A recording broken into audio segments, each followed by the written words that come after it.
우리는 형제를 사랑함으로 사망에서 옮겨 생명으로 들어간 줄을 알거니와 사랑하지 아니하는 자는 사망에 머물러 있느니라. 우리 사랑에 대해서 우리 말씀을 나누고 있습니다. 지난 시간까지 우리가 처음에 사랑은 어떤 것이냐, 우리 하나님의 사랑은 어떤 사랑이냐, 우리가 사랑을 해야 되잖아요. 그리스도의 율법, 또 그리스도의 법이라 불리는 이 세 계명을 지켜야 됩니다. 그게 바로 사랑이라는 법이죠. 근데 그 사랑은 우리의 기준으로 우리의 사람의 인간의 노력으로서의 사랑이 아니고 하나님과의 똑같은 종류의 사랑이어야 돼요. 그것이 고린도전서 13장에 나와 있었습니다. 예수 믿고 구원받은 사람은 사랑을 행하게 되어 있습니다. 그게 아주 필연적인 겁니다. 오늘도 말씀 나눌 텐데 필연적인 것이고, 근데 하나님께서 그냥 사랑해라 이런 게 아니고 사랑을 함으로써 우리가 누리는 유익들이 있습니다.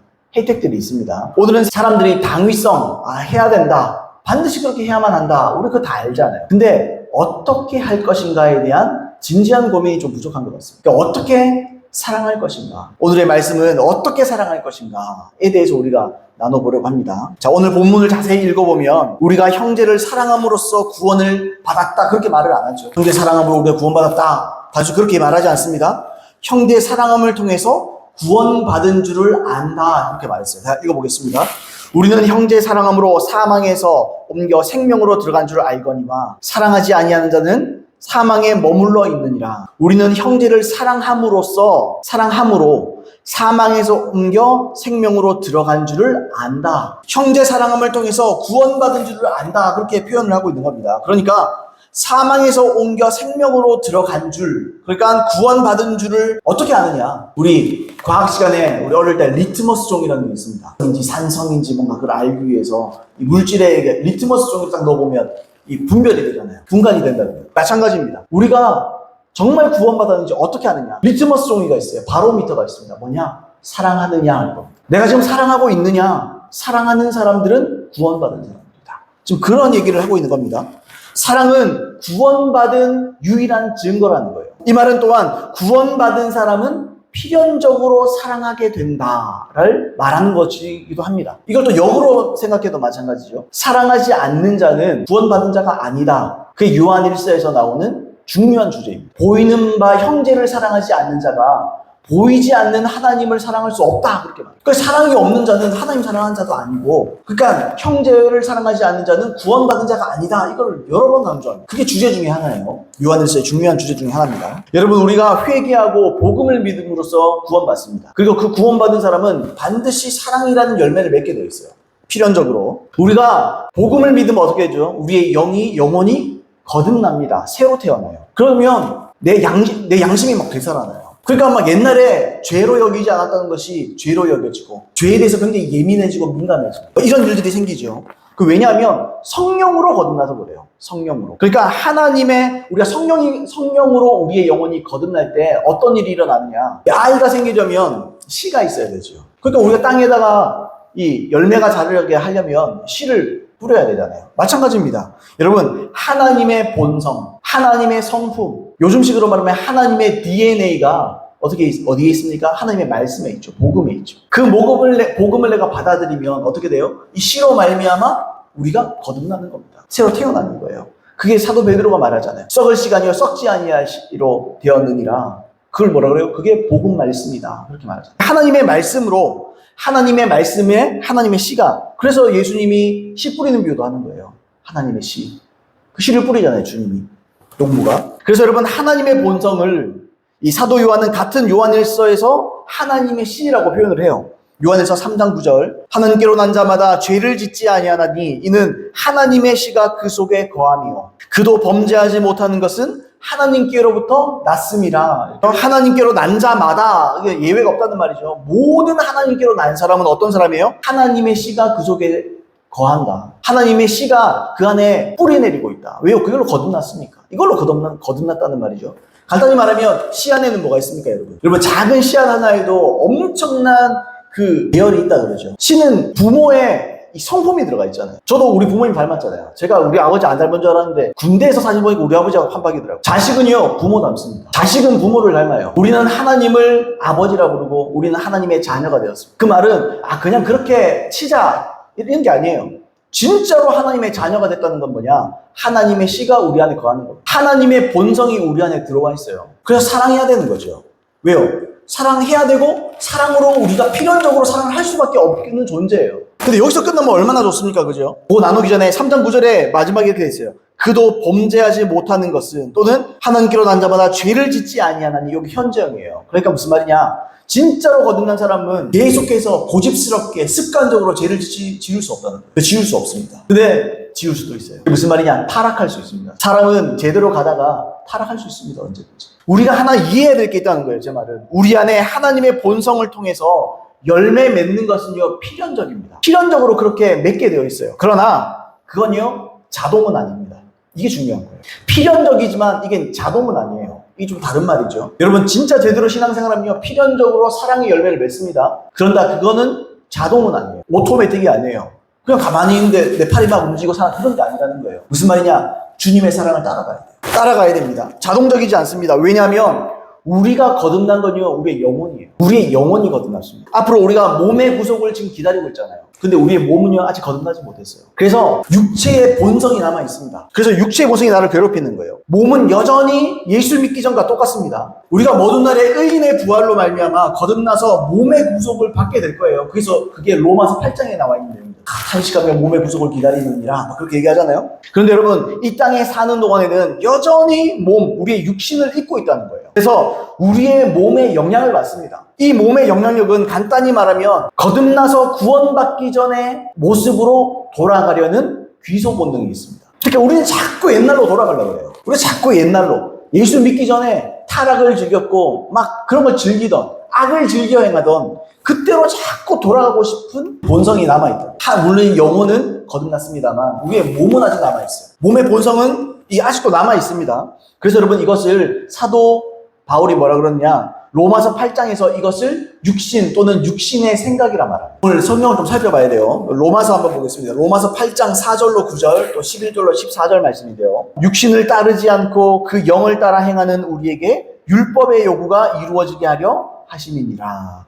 육신을 따르는 자는 육신의 일을, 영을 따르는 자는 영의 일을 생각하나니. 자, 보세요. 육신을 따르는 사람이 있고 영을 따르는 사람이 있습니다. 근데 이게 불신자를 말하는 게 아니에요. 문맥을 없이 이 사람들은 그리스도인들을 말합니다. 예수 믿는 자들, 제대로 예수 믿는 자들, 거듭난 자를 얘기하는 거예요. 근데 거듭난 자들 속에서도 육신을 따르는 일들이 있다는 거예요. 5절, 육신을 따르는 자는 육신의 일. 거듭났지만 육신을 따르는 사람들은 육신의 일을 계속 쫓아가는 겁니다. 영을 따르는 자는 영의 일을 생각하다니. 여기서 영을 따른다는 것은 이 성경에서 원어의 영이란 거, 소문자 대부 인간의 영과 성령을 구분하지 않습니다. 근데 문맥으로 이거는 결투판이 나는 건데 이건 성령이 맞아요. 성령을 따르는 자는 성령의 일을 생각하다니, 이게 맞습니다. 여기 번역이 맞습니다. 자, 6절, 육신의 생각은 사망이요 영의 생각은 생명과 평안이니라. 육신의 생각은 하나님과 원수가 되나니 이는 하나님의 법에 굴복하지 아니할 뿐 아니라 할 수도 없습니다. 육신 따라가면 절대로 하나님의 뜻대로 못 산다. 지금 그 얘기하는 거죠. 8절, 육신에 있는 자들은 하나님을 기쁘시게 할 수 없느니라.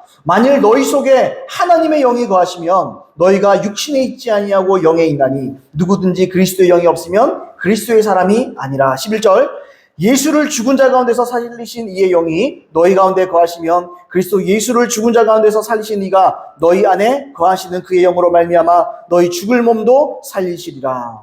12절, 그러므로 형제들아, 우리가 빚진 자로 돼, 우리가 그러죠. 우리가 예수 믿는 자들 말하는 거예요. 우리가 빚진 자로 돼 육신에게 져서 육신대로 살 것이 아니니라. 이 말은 육신대로 살 수도 있다라는 걸 말하는 겁니다. 제가 말하잖아요. 한 번 본 영화 본 아니라니까요. 분명히 말하잖아요.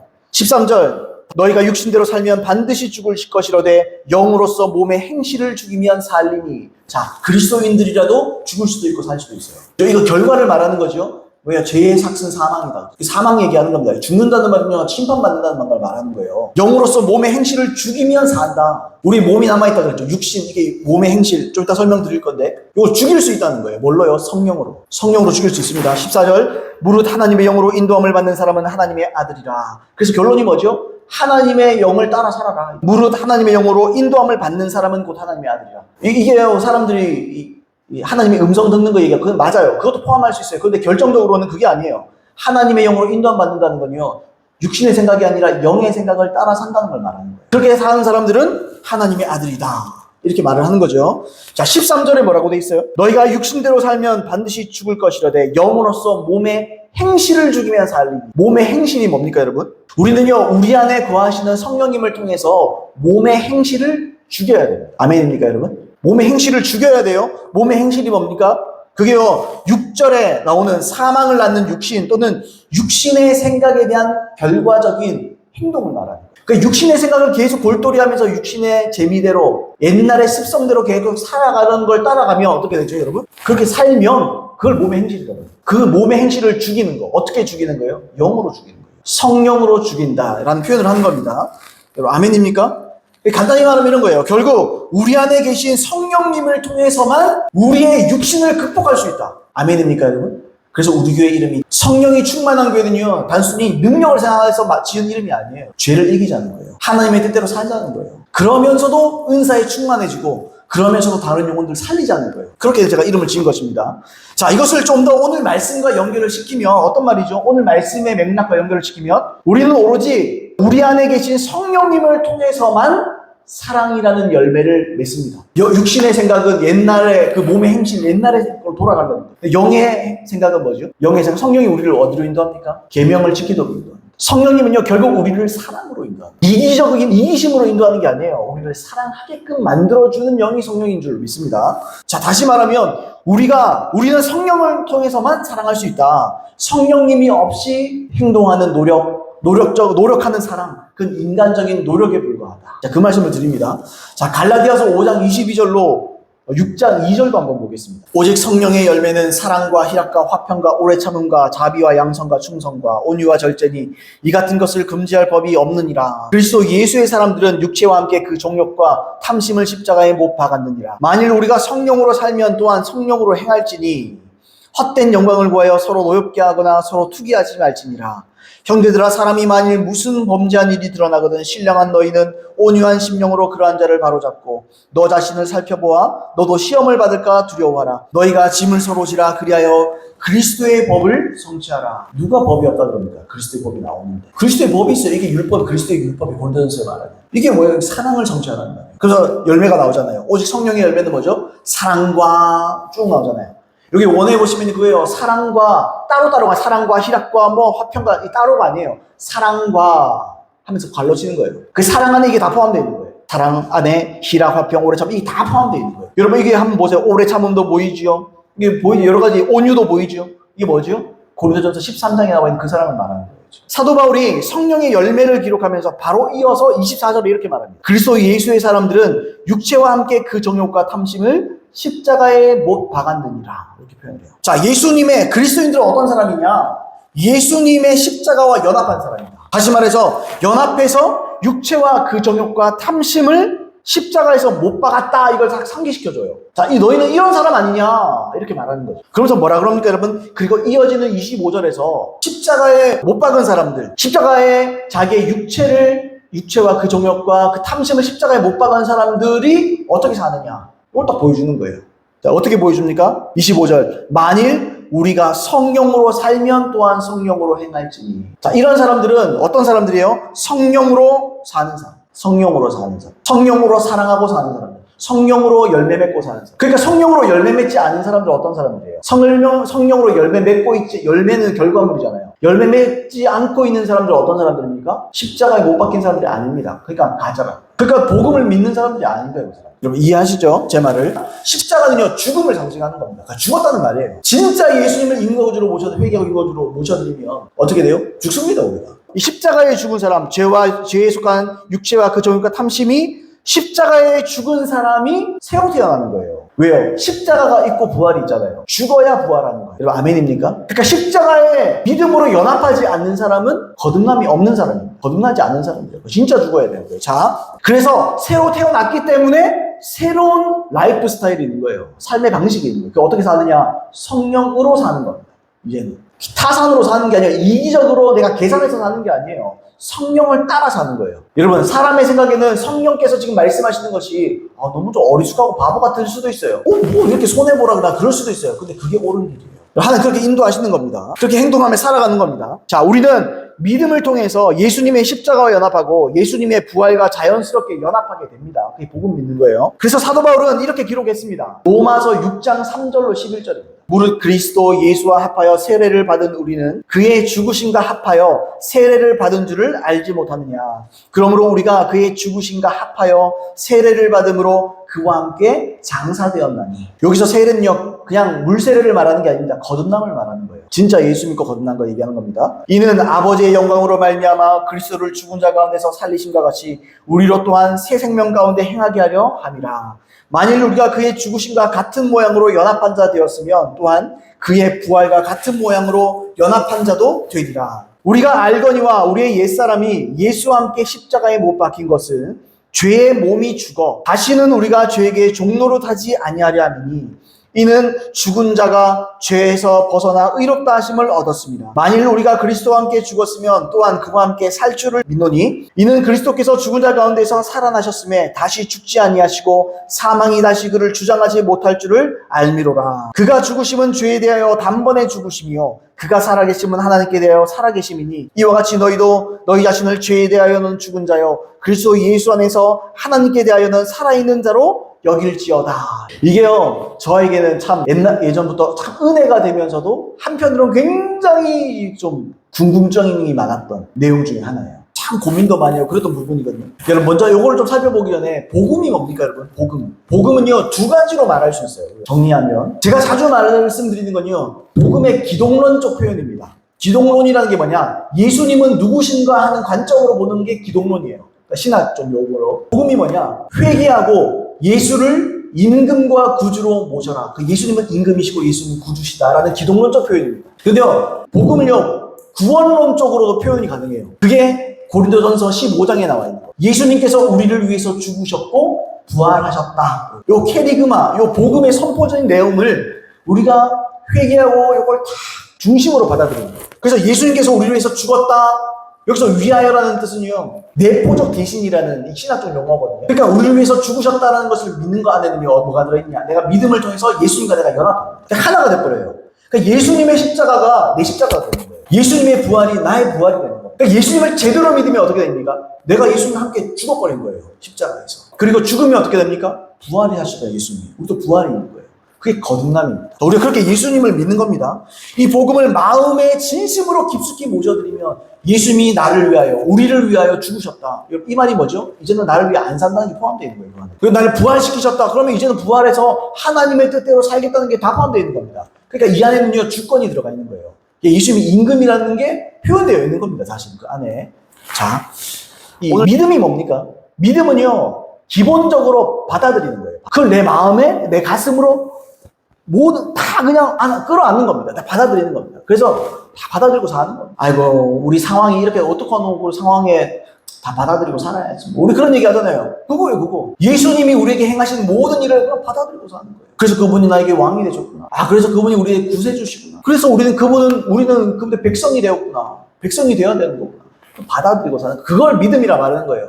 믿음이요, 성경의 여러 모양으로 말합니다. 근데 기본적으로는 믿음은 받아들이는 거예요. 이렇게 복음 진리를 내 마음 중심으로 받아들이면, 믿으면 예수님과 우리 사이에 연합이 일어납니다. 그래서 예수님의 십자가가 예수님의 죽음이 내 죽음 되고 예수님의 부활이 내 죽음이 됩니다. 제가 왜 이런 그걸 얘기를 드리냐면, 제가 오늘 이걸 얘기하려고 해요. 우리가요, 현 시대에 유행하고 있는 한 가지 지나친 가르침을 주의해야 될 필요가 있습니다. 이게요, 대형 교회나 아주 큰 교회들에서도 자주 이야기하고 그것 때문에 사람들이 막 은혜 받는 이야기예요. 근데요, 지나친 이야기. 이게 어느 부분은 성경적이지가 않아요. 이제 개척교회 목사인데 이런 얘기하는 것이 저도 좀 나쁘끄럽긴 합니다. 진리는 진리대로 선포해야 되지 어떻게 하겠어요. 그래서 어떤 부분이 있어요. 그게 어떤 거냐면, 저도 이걸요, 수년 전에도 이렇게 가르쳤어요. 뭐냐면, 우리 아까 로마서 6장 읽었잖아요. 로마서 6장에서 우리의 옛사람이 영적인 영역에서 예수님과 함께 죽었다 그랬잖아요. 옛사람이 죽었다 그랬잖아요, 지금. 기억하십니까? 십자가에서 우리 죽었다 지금 그 얘기 했잖아요. 그러니까 로마서 6장에서도 우리의 옛사람이 영적인 영역에서 예수님과 함께 죽었기 때문에 이걸 우리가 진짜 받아들이고 믿고 살아야 어때요? 죄를 이기고 사랑을 행할 수 있다. 이렇게 믿는 거예요. 그러니까 이미 우리가 우리의 죄가, 우리의 죄성이 죽었다는 걸 믿음으로써 죄를 이기고 사랑하며 살 수 있다. 이런 얘기예요. 근데 되게 성경적이잖아요, 방금 얘기가. 그럼 죽었는 거 맞잖아. 우리 갈라디아서도 그렇고 아까 로마서 6장도 그렇고 우리 죽었다며. 맞아요. 근데요, 지나친 거예요. 제가요, 로마서 6장 4절 그리고 6절부터 11절 한번 읽어볼게요. 그분의 가르침들이 이런 겁니다. 그러므로 우리가 그의 죽으심과 합하여 세례를 받음으로 그와 함께 장사되었다. 죽었다. 이런 말이죠. 또 6절부터 우리가 알거니와 우리의 옛사람이 예수와 함께 십자가에 못 박힌 것은 죄의 몸이 죽어. 다시는 우리가 죄에게 종노하지 않으니만 7절 이는 죽은 자가 죄에서 벗어나 의롭다 하심을 얻었습니다. 8절 만일 우리가 그리스도와 함께 죽었으면 계속 뭐가 나옵니까? 죽음이 나옵니다. 우리가 죽었다. 누구랑요? 예수님을 믿음으로써 예수님과 함께 죽어버렸다. 옛사람이 죽었다. 이걸 자꾸 얘기하잖아요. 옛사람이 죽었다. 그러니까 이걸 자꾸 강조하는 거예요. 옛사람이 죽었다. 그죠? 그리고 결정적으로 11절 말씀을 인용합니다. 11절 한번 읽어볼까요? 이와 같이 너희도 너희 자신을 죄에 대하여는 죽은 자요 그리스도 예수 안에서 하나님께 대하여는 살아있는 자로 여길지어다. 이렇게 말하는 거예요. 그래서 여겨라. 그렇게 여기고 살아라. 너는 죽었다. 옛사람은 끝났다. 죄에 대해서 죽었다. 근데요, 이게요, 지나친 것 같습니다. 이게요, 우리가 이대로 계속, 이건 효력이 없어요. 복음은요, 선동이 아닙니다. 성경적이어야 돼요. 진리는요, 분명해야 됩니다. 근데 요건요, 지나쳐요. 지나친 면이 있어요. 자, 제가 왜 그 말씀을 계속해서 말씀드리냐. 그래서 옛날에 저도 그렇게 가르쳤거든요. 야, 이제 우리가 죄에 대해서 죽었으니까 우리가 막 죄성이 느껴지고 죄가 느껴져도 죽었다 믿어라. 빡빡 우겨라 그냥. 뭐 우기라는 말이지 이게. 여기라니까 그렇게 여겨라. 죄가 오고 막 유혹이 느껴지냐? 죽었다가 믿어라. 그래도 우리가 뭐 죄를 아니 그래도 끝까지 믿어봐라. 끝까지 믿어야 된다. 끝까지 믿어라. 십자가에 당신 죽었다. 정과 욕심이 십자가에 못 박히지 않았냐? 당신 그건 죽은 거다. 당신 죽었다. 이렇게 얘기해요. 그래서 6장 11절 묵상해라. 또 묵상해라. 계속 가르칩니다. 죄에 대해 죽은 자로 여겨라. 계속 죽었다고 믿어라. 될 때까지 믿어라. 그래서 그렇게 믿으면 삶 속에서 실제가 될 것이다. 저도요 그렇게 믿었습니다. 그리고 그렇게 노력했습니다. 근데요 처음에는 뭔가 될 것 같아요. 안 되더라고요. 왜냐하면 그 비성경적인 거예요. 이게 성경이 말하는 죽음이 아닙니다. 우리가 죄에 대해 죽었다는 말을 오해하면 안 돼요. 이 죄에 대해 죽었다는 말이 갈라디아서 5장 24절과 동일한 말이에요. 육체와 함께 그 정욕과 탐심을 십자가에 못 박았느니라 이 말과 죄에 대하여 죽었다는 말은 동일한 말입니다. 근데 우리가 이 말을 문자 그대로 받아들이면 안 돼요. 성경에는 오직이라는 말이 많이 나옵니다. 오직이라는 말. 근데요, 이 오직이는요, 구어체예요, 성경 자체가. 그러니까 벌써 한 100년 가까이 전에 번역했잖아요, 이게. 개역 개정이라 그래도 개역 한글이랑 별로 다를 거 없어요. 어떤 번역은 개역 한글이 더 나아요. 그게 무슨 말씀을 제가 드리느냐 하면, 오직이라는 말이 지금처럼, 야, 다른 길을 놓고 오직! 여러분, 구어체에서는 오직이 그런 뜻이 아닙니다. 오히려 이런 뜻입니다. 그러니까 같은 문자라도 달라요. 우리도 그렇잖아요. 우리의 화법이 다 다릅니다, 여러분. 한번 생각해보세요. 여러분, 화법이 다 다르냐? 아, 죽겠다. 그럼 이 사람이 진짜 생명의 위협을 느끼는 겁니까? 그런 거 아니죠. 그냥 넋두리죠. 아, 힘들어 죽겠다. 아이고, 배고파 죽겠다. 한 30일 굶으면 안 죽어요, 그 사람. 그만 힘들다는 걸 표현하는 거예요. 그러니까 다 화법이 다르고 말이 다르다고요. 성경도 똑같아요. 여러분, 성경이 말하는 단어가 꼭 그 단어가 아닐 수 있어요. 문맥에 따라 그게 달라진다는 거죠. 죄에 대하여 죽었다. 또는 육체와 함께 그 종욕을 십자가에 못 박았다. 그래서 이건요, 딱 그대로의 말이 아니에요. 그 사도 바울이 말하는 죄에 대해 죽었다는 건요, 단순히 예수님을 믿기 전에 옛사람인 내가 죽었다, 내가 없어졌다, 이 말이 아닙니다. 이거 오해하시면 안 돼요. 또 전에 있던 죄성이 뭡니까? 아까 얘기했던 거잖아요. 육체와 함께 그 정욕과 탐심, 이게 죄성을 말하는 거죠. 육체에 남아있는 죄성을 말하는 거잖아요. 죄를 짓고자 하는 성향, 이걸 죄성이라고 그러잖아요. 이 자체가 소멸됐다는 뜻이 아니에요. 그 사람들이 이걸 믿으라 그런다고요. 죄성은 죽었다. 죄는 끝났다. 이걸 믿으라. 그게 비성경적인 겁니다. 아니에요, 그게. 죄는 여러분 경험적으로도 안 끝났어요. 뭐 끝나기는 죄를 맨날 느끼는데. 유혹을 맨날 느끼는데 뭘 죽어. 안 죽었어요, 여러분. 주님은요, 없는데 무슨 우리가 뭐 심리적 효과를 노리는 게 아니에요, 주님은. 있는데 없는 척 해라. 여러분, 그 심리적인 효과나 어떤 주술적인 방법으로 그런 시시한 게 아니에요, 복음은요. 그게 아닙니다. 그게 아니에요. 결론부터 말씀드리면, 죄에 죽었다. 죄에 대하여 죽었다는 말은 뭐냐? 죄에 완전히 매어있던 우리가 죄의 속박에서 풀려났다라는 의미입니다. 결론부터 말하면. 그러니까 지나치게 믿으면 안 돼요. 성경은요, 딱 거기까지 얘기하는 거예요. 그러니까 전에 죄에 매여 있었잖아요, 우리가. 우리는 전에 선을 행할 수 없었어요. 그게 표현된 게 로마서 7장이잖아요. 그 사도 바울이 율법적인 신앙에 있을 때를 표현한 거거든요. 그래서 8장이 뭐라 그래요? 그러므로 이제는 그러잖아요. 이제 바뀌었다. 이제 나는 바뀌었다. 생명의 성령의 법이 죄와 사망의 법으로부터 해방시켜버렸다. 이제는 바뀌어버렸다. 그 7장은요, 바울의 현재 경험을 얘기하는 게 아니에요. 과거에 내가 이랬던 사람인데 그런 말이에요. 그래서 8장에 진짜 예수 믿는 자, 그리스도 안에 있는 자들이 어떤 사람들인가 이걸 보여주는 거예요. 그러니까 전에는 우리가 죄에 매여 있었죠. 우리가요, 죄를 지어서 죄인이 아니었습니다. 우리는 태어날 때부터 죄에 매여서 태어난 거예요. 아담 이후로. 그게 표현되는 게 로마서 4장 5장인 거예요. 죄에 매여서, 그 5장이죠, 5장. 죄에 매여서 태어났기 때문에 죄인이기 때문에 죄를 짓는 겁니다. 죄를 지었기 때문에 죄인이 아니에요. 원래 애초에 죄를 지을 수밖에 없는 존재라는 거죠. 우리의 존재가. 그죠? 근데 어떻게 돼요? 예수님을 인과의 구조를 못 쳐요. 십자가와 부활을 믿습니다. 그럼 예수님과 내가 딱 죽어버려요. 그럼 그 옛사람이 어떤 사람이에요? 죄에 매여있던 사람. 그러니까 죄의 종이 되어서 완전 매여서 죄를 지을 수밖에 없는, 벗어날 수 없는 그걸 옛사람이라고 하는 거예요. 성경에서. 근데 그 사람이 죽었다는 거죠. 그럼 어떻게 되죠? 죄의 속박에서 풀려서 뭐가 됩니까? 죄에서 자유를 얻었기 때문에 선을 행할 수 있고 의를 행할 수 있는 상태가 되었다는 걸 말하는 겁니다. 그러니까요, 과대 해석하면 안 돼요. 포장도요, 과대 포장하면 안 되잖아요. 성경 진리도 마찬가지예요. 과대 해석하면 안 돼요. 성경이 말하는 딱 그대로 얘기해야 돼요, 여러분. 지금 그걸 얘기하는 거예요. 그러니까 이렇게 가르치는 사람. 로마서 11장을 여겨라 이렇게 가르치면 어떻게 해요? 우리가 죄를 싣고 또 죄를 이기지 못하는 이유가 뭐냐? 죄에 대해 죽었다는 것을 못 믿기 때문에. 그러니까 믿어라. 믿으면 성령이 역사한다. 이거거든요. 그 틀린 말입니다. 그건 과대 해석한 거예요. 너무 확장해서 해석한 거예요. 여러분, 문맥에 보시면 그렇게 말하지 않습니다. 먼저 제가 오늘 네 가지로 증명을 해드릴 거거든요. 첫 번째 한번 볼까요? 먼저 봅시다. 6장 6절로 7절 한번 읽어봅시다. 옛사람이 어떤 사람인지 한번 확인해 봅시다. 우리 옛사람이 죽었다 그랬잖아요. 자, 한번 확인해 봅시다. 자, 6장 6절로 7절. 우리가 알거니와 우리의 옛사람이 예수와 함께 십자가에 못 박힌 것은, 이게 아까 말했던 갈라디아서 5장 24절의 내용이죠. 우리 육체와 함께 그 종욕과 십자가에 못 박았느니라. 그거 얘기하는 거죠. 십자가에 못 박힌 것은, 그 다음에요, 죄의 몸이 죽어. 여기 몸이 죽었네요. 죄의 몸이 죽었네요. 그죠? 자, 확인해 봅시다. 어떤지. 다시는 우리가 죄에게 종노릇 하지 아니하려 함이라. 이게 주제가 뭐죠? 죄에서 종노릇 하는 것에서 벗어났다 이 말이죠. 다음 7절은요. 이는 죽은 자가 죄에서 벗어나. 그래서 죄에서 벗어났다 그러니까 죄가 다 끝나고 다 죽었다고 생각하거든요. 이건 그 말이 아니에요. 죄와 우리의 관계가 끊어졌다는 거예요. 그 문맥이 이걸 보여줘요. 근데 이걸 자꾸 놓치고 11절을 자꾸 강조한다고요. 그러니까 그 틀린 해석이에요. 왜냐하면 이 단락은요, 6장 1절부터 어디에요, 여러분? 14절까지 이어진 거예요. 11절에서 결론 내버리면 안 돼요. 다시 말씀드려요. 6절로 7절에 나와 있는 것처럼 이건요, 죄와 사람과의 관계를 말하는 거지, 죄를 박살내버려, 죄가 없어져버려, 이걸 말하는 게 아닙니다.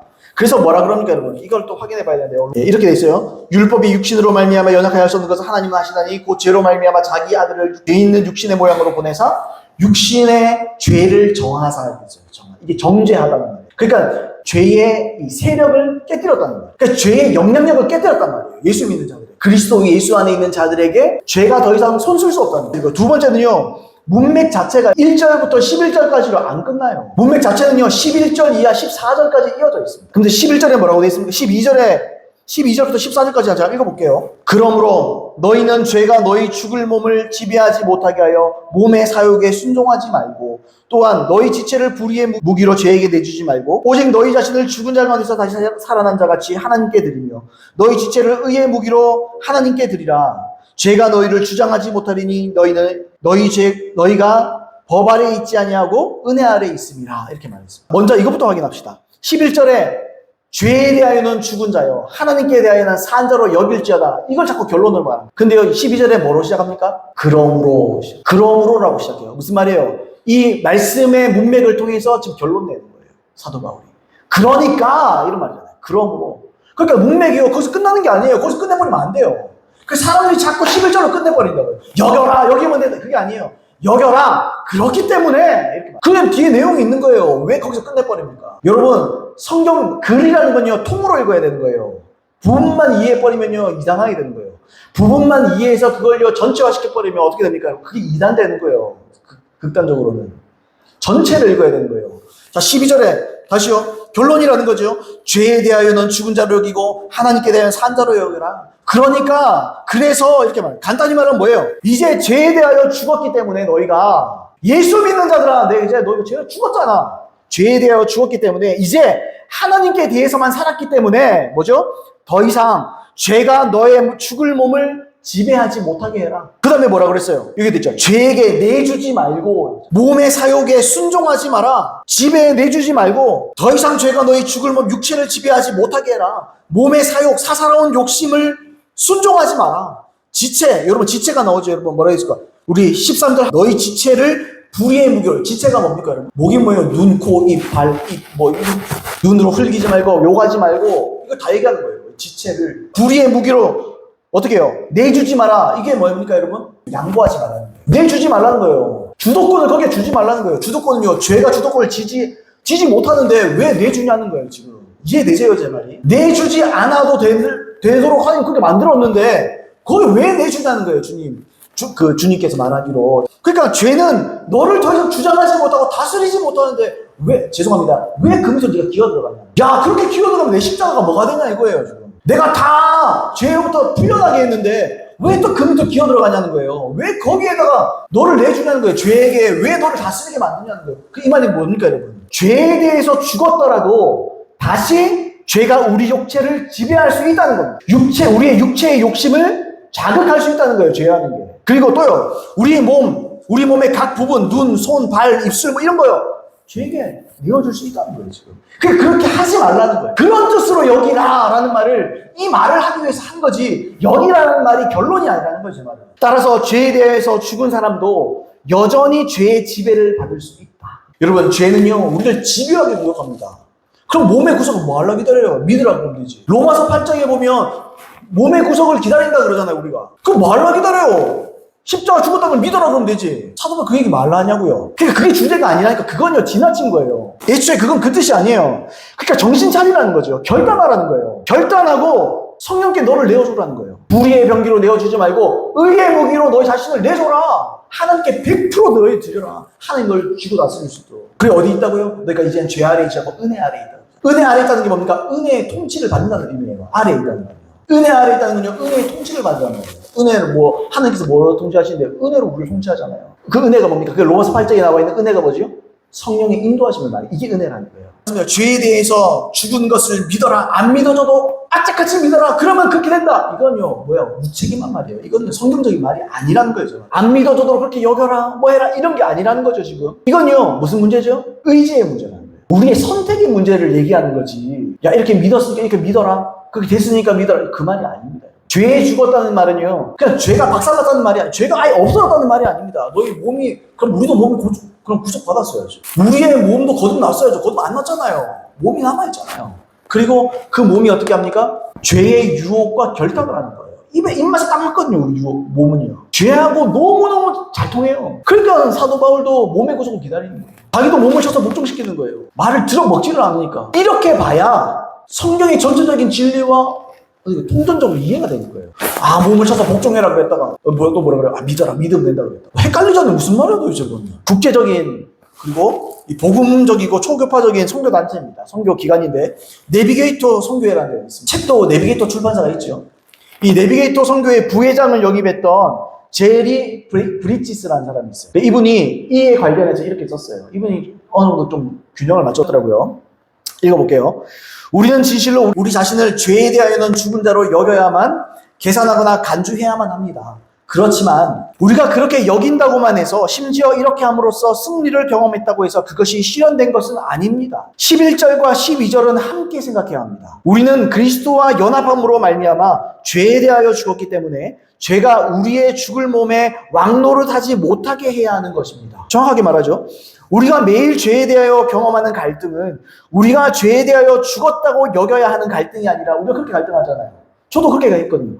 막 유혹이 느껴지고 그러면 난 죽었어. 난 죽었어. 안 믿어지지만 난 죽었어.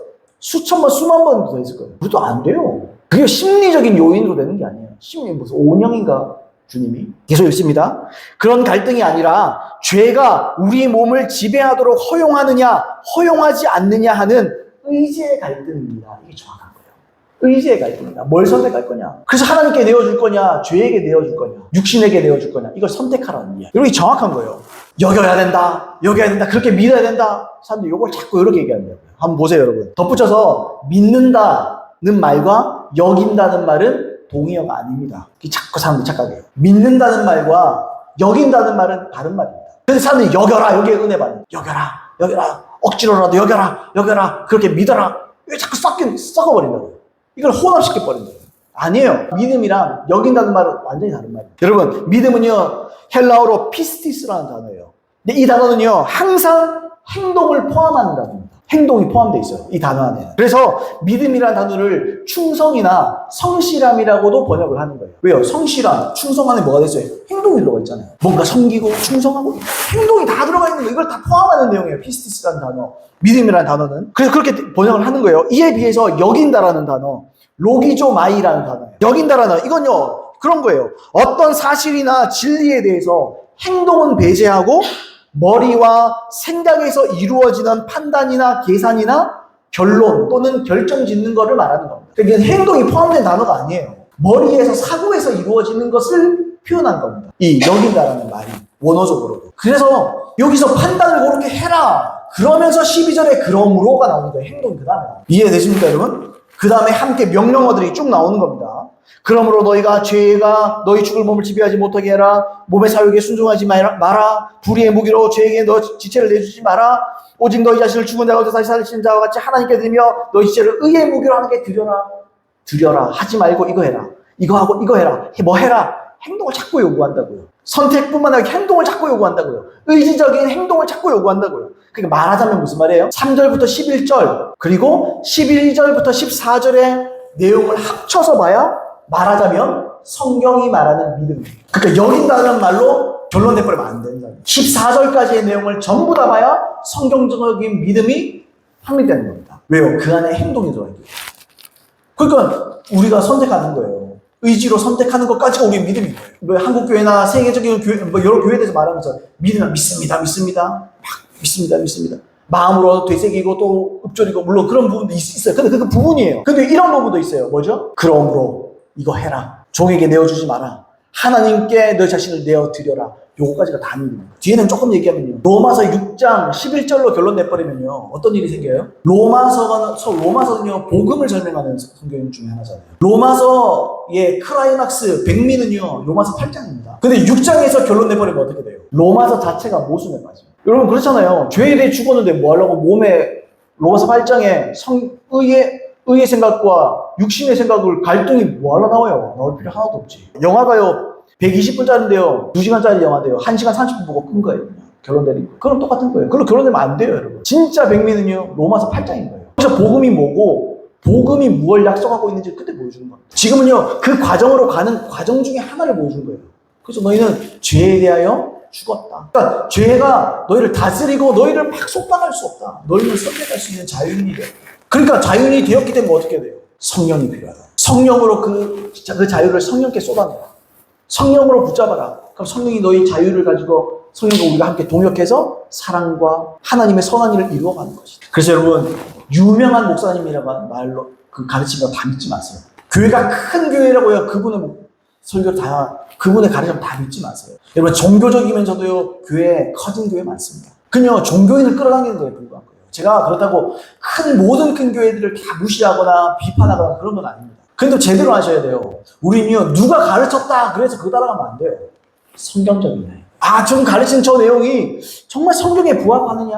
여러분, 이게 가장 중요한 거예요. 우리는요, 교회의 규모나 이런 거 보고 그 사람 따라가면 큰일 납니다. 그래 가면 안 돼요. 저분이 말하는 게 성경적인가? 저 목사님이 말하는 게 정말 성경을 연구한 사람인가?